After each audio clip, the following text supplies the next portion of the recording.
बढ़ते हैं आगे। नोएडा पुलिस के लिए सिरदर्द बने ठक ठक गैंग की बात कर लेते हैं। पुलिस ने आखिरकार इस गैंग का पर्दाफाश कर दिया। पुलिस ने गिरोह के मास्टरमाइंड दीपक और उसकी लिव इन फ्रेंड नेहा को अरेस्ट कर लिया। रिपोर्ट देखिए।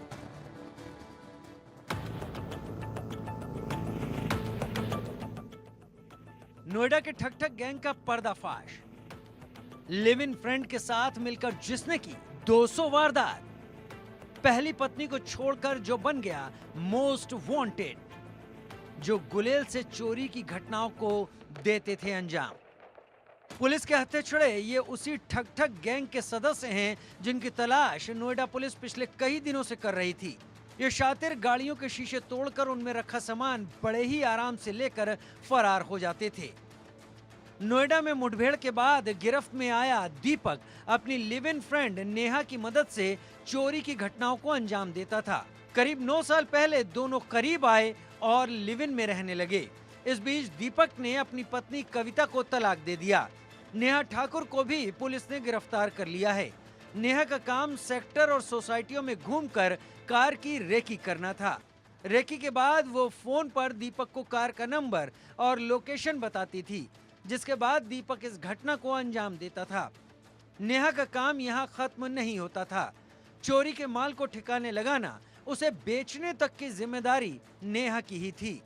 एक बार लैपटॉप या मोबाइल मिलने पर वो गैंग के दूसरे साथी जितेंद्र से संपर्क करती थी।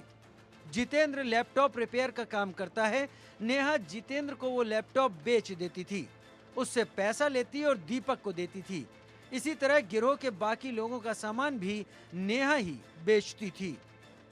जो ठक ठक गैंग होता था वो आपके पीछे वाले शीशे पर लोहे की गुलेल से यहाँ मारते थे और कहीं ना कहीं जब ये शीशा टूट जाता था इसमें रखा जो कीमती सामान होता था वो निकाल लेते थे। ऐसा ही मामला थाना एक्सप्रेसवे में आया था, जहाँ एक महिला का जो पर्स है वो गाड़ी से गायब हो गया था। जब महिला अपनी गाड़ी के पास पहुंची तो उसने देखा शीशे के पीछे के दोनों दरवाजे टूटे हुए हैं और वहाँ अंदर एक लोहे का छर्रा मिला था। पुलिस ने एक टीम गठित की। देर रात पुलिस को सफलता भी मिली।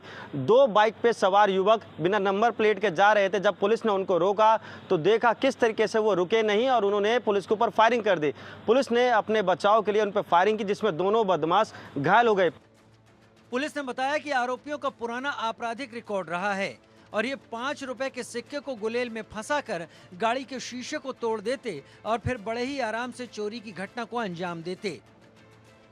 कि इनके द्वारा गुलेल के माध्यम से कार के शीशे तोड़ दिए जाते हैं और कार से महंगे लैपटॉप या अन्य वस्तुओं को चोरी कर लिया जाता है और इनके द्वारा इन सामानों को जितेंद्र और नेहा को दिया जाता है। दीपक और तरुण के खिलाफ नोएडा पुलिस गैंगस्टर एक्ट की कार्रवाई भी करने की बात कह रही है।